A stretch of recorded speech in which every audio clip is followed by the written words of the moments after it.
China Taiwan సముద్ర తీర ప్రాంతంలో మరోసారి ఉద్రిక్తతలు తలెత్తాయి. చైనా తైవాన్ తూర్పు తీరంలో గస్తీని ముమ్మరం చేసింది. యూరోపియన్ దేశాల హెచ్చరికల నేపథ్యంలో చైనా తన చర్యలను సమర్థించుకుంటోంది.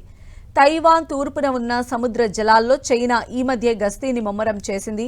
తన ఎయిర్ క్రాఫ్ట్ క్యారియర్ను తైవాన్ దిశగా తరలించింది. దీనిపై బ్రిటన్, ఫ్రాన్స్, జర్మనీ సహా పలు యూరోపియన్ దేశాలు తీవ్ర ఆందోళన వ్యక్తం చేశాయి. చైనా చర్యలు తైవాన్ ప్రాంతంలో శాంతి భద్రతలకు విఘాతం కలిగిస్తున్నాయని యూరోపియన్ దేశాలు ఆరోపించిన నేపథ్యంలో తైవాన్ తీరంలో చైనా మరింత గస్తీని ముమ్మరం చేయడం ఇప్పుడు చర్చనీయాంశంగా మారింది. చైనా తన కోస్ట్ గార్డ్ నౌకల్ని రంగంలోకి దింపింది. జపాన్, ఫిలిప్పీన్స్ దేశాలు తమ సముద్ర సరిహద్దులను మార్చుకుంటున్నాయని బీజింగ్ చెబుతోంది. వాటి చర్యలను ప్రతిస్పందనగానే తాము అక్కడ కోస్ట్ గార్డ్ నౌకలను మోహరించాల్సి వచ్చిందని, ప్రాంతీయ స్థిరత్వాన్ని కాపాడటానికే ఈ నిర్ణయం తీసుకున్నామని చైనా పేర్కొంది.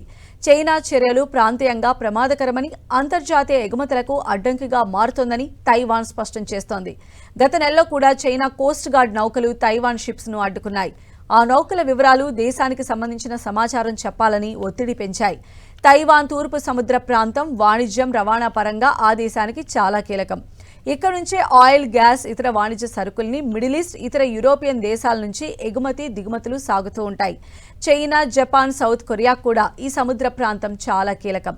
తైవాన్ స్వయం ప్రతిపత్తి ప్రభుత్వాన్ని నడుపుతోంది. కానీ ఆ దేశం చైనాలో భాగమని డ్రాగన్ కంట్రీ వాదిస్తోంది.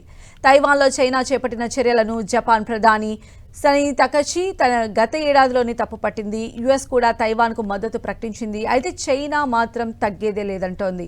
తైవాన్ జలసంధి వద్ద సైనిక విన్యాసాలు, రిహార్సల్స్ చేసిన వెంటనే చైనా అలర్ట్ అయింది.